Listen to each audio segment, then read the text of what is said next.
दिल्ली की चकाचौंध और भाग दौड़ भरी जिंदगी से बोर हुए इंस्पेक्टर विक्रम और सब इंस्पेक्टर राहुल को एक अजीब सा सुकून मिला जब उनका ट्रांसफर राजस्थान के एक छोटे शांत गांव रात्रिपुर में हुआ था। गांव जितना शांत था उतनी ही खौफनाक कहानियों का घर भी था। उन्हें यहाँ किसी नॉर्मल केस को सॉल्व करने के लिए नहीं बुलाया था, बल्कि एक ऐसे केस को सॉल्व करने के लिए भेजा गया था जिसने पूरे इलाके को दहशत में डाल रखा था। पिछले कुछ हफ्तों से रात्रिपुर में अजीबोगरीब मौतें हो रही थी, लेकिन ये मौतें नॉर्मल नहीं थी। गांव वाले इसे भगवान का गुस्सा या किसी भूत प्रेत की ताकत मान रहे थे। मरने वालों में कोई चोट का निशान नहीं था, कोई बीमारी का पहचान नहीं था। बस रात के अंधेरे में वो अपने घरों में सोए हुए पाए जाते थे और सुबह तक वो मरे हुए होते। शरीर जम जाता था, जैसे रात की ठंडी हवा ने उनके जान ही सोख लिए हों। सबसे खतरनाक बात ये थी कि मरने वाले सभी लोग गांव के पुराने खाली पड़े भूतिया हवेली के आसपास रहते थे। रात्रिपुर पहुंचते ही विक्रम और राहुल को गांव की हवा में एक अजीब सी खामोशी और डर महसूस हुआ। सूरज ढलते ही गांव के दरवाजे बंद हो जाते थे और गलियां वीरान हो जाती थी। कोई भी रात में बाहर निकलने की हिम्मत नहीं करता था। गांव के मुखिया, एक बुजुर्ग इंसान जिनकी आंखों में गहरी चिंता थी, उसने विक्रम को बोला, साहब, ये कोई बीमारी नहीं है, ये उस हवेली का श्राप है। बरसों से ये हवेली हमारे गांव को डराती आई है। कहते हैं उसमें एक पुरानी रानी रहती है जो रातों में बाहन आती है और लोगों की जान ले लेती है। विक्रम, जो समझदारी और विज्ञान पर भरोसा करता था, विक्रम ने मुखिया की बातों को सिर्फ अंधविश्वास माना। मुखिया जी, हम यहाँ किसी भूत प्रेत की तलाश में नहीं आए हैं, हम सच्चाई की तलाश में आए हैं। राहुल, जो विक्रम से थोड़ा कम समझदार था, गांव की पुरानी बिल्डिंग और गलियों में एक अजीब सी बेचैनी महसूस की। पुरानी हवेली जो गांव के किनारे पर एक विशाल डरावने भूत की तरह खड़ी थी, उसे खास कर आकर्षित कर रही थी। उसकी टूटी हुई खिड़कियां, उखड़े हुए पर्दे और चारों ओर फैली झाड़ियां, सब कुछ एक भयानक कहानी कह रहा था। विक्रम और राहुल ने मरे हुए लोग के परिवारों से बात की। सभी कहानियां एक जैसी थी। रात में सब कुछ नॉर्मल था और सुबह कोई नहीं उठा। किसी ने कोई आवाज नहीं सुनी, कोई चीख नहीं सुनी, कोई आहट नहीं। सबसे अजीब बात यह थी कि मरने वाले सभी लोग एक खास समय पर आधी रात के आसपास मरे हुए पाए गए थे। अगली रात विक्रम और राहुल ने हवेली के पास एक छोटे से कमरे में अपना कैंप लगाया। वे रात भर जाग कर निगरानी करने वाले थे।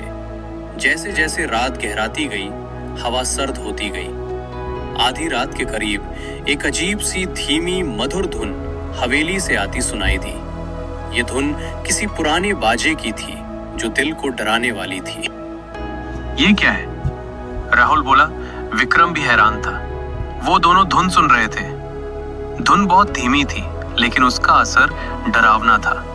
उन्हें लगा जैसे हवा में कोई काली शक्ति घूम रही है जो उन्हें अंदर खींच रही है। अगले दिन विक्रम ने डॉक्टर से बात की। डॉक्टर, जो खुद भी परेशान था, उसने बताया कि मरे हुए लोग के शरीर में एक अजीब ठंडक थी जो नॉर्मल मौत से कहीं ज्यादा थी। उनके फेफड़ों में भी कुछ अजीब था, जैसे उनमें ठंडी और सूखी हवा भर गई हो। ये किसी भी नोन बीमारी से मेल नहीं खाता, डॉक्टर ने कहा। ये ऐसा है जैसे किसी ने उनकी आत्मा को ही जमा दिया हो।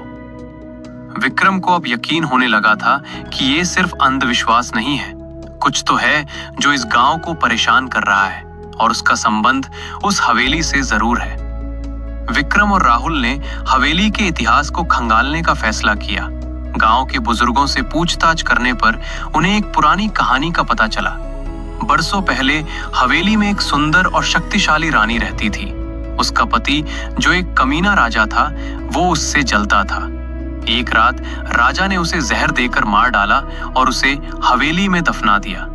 लेकिन रानी की आत्मा, न्याय की प्यासी, वहीं भटकती रही। कहा जाता था कि रानी की आत्मा सर्दी की रातों में अपने श्राप से लोगों की जान ले लेती थी, खासकर उन लोगों की जो उसकी मौत के लिए जिम्मेदार थे या जो अत्याचार करते थे। विक्रम को अब भी किसी काली शक्ति पर विश्वास नहीं हो रहा था। वो किसी साइंटिफिक रीजन की तलाश में था। वो हवेली के आसपास के इलाके का गहराई से जांच किया। उन्हें हवेली के पीछे एक पुरानी टूटी हुई सीढ़ी मिली जो जमीन के अंदर एक गुप्त मार्ग की ओर जाती थी। सावधान होकर विक्रम और राहुल ने उस मार्ग में प्रवेश किया। ये एक पुरानी सुरंग थी जो हवेली के नीचे तक जाती थी। सुरंग के अंदर उन्हें एक अजीब सी बहुत ही ठंडी हवा का झोंका महसूस हुआ। ये हवा इतनी ठंडी थी कि उनकी सांसें जमने लगी। जैसे जैसे वो आगे बढ़े उन्हें एक ऐसी जगह मिली जहां से ये ठंडी हवा आ रही थी। ये एक कुदरती गुफा थी जो जमीन के नीचे थी। इस गुफा के अंदर कुछ अजीबोगरीब क्रिस्टल थे जो एक खास तरह की फोर्स निकाल रहे थे।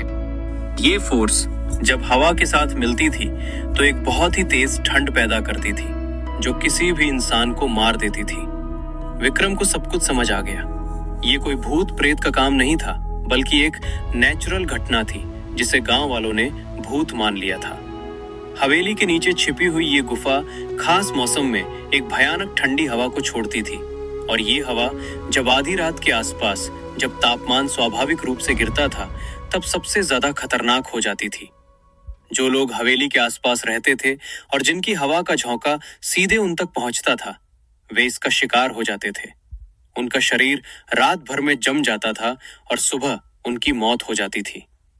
वो मधुर धुन जिसे वे सुन रहे थे शायद उस गुफा से निकलने वाली ऊर्जा का एक कंपन था जिसे हवा अपने साथ ला रही थी। विक्रम और राहुल ने तुरंत गांव वालों को इस बारे में बताया और गुफा को बंद करने और उस एनर्जी को रोकने के लिए तुरंत कदम उठाए। वैज्ञानिक की मदद से उन्होंने उस गुफा को सील कर दिया जिससे वो खतरनाक ऊर्जा बाहर नहीं निकल सकती थी। धीरे धीरे रात्रिपुर में मौतें बंद हो गई। गांव वाले जो डर के साए में जी रहे थे राहत की सांस लेने लगे।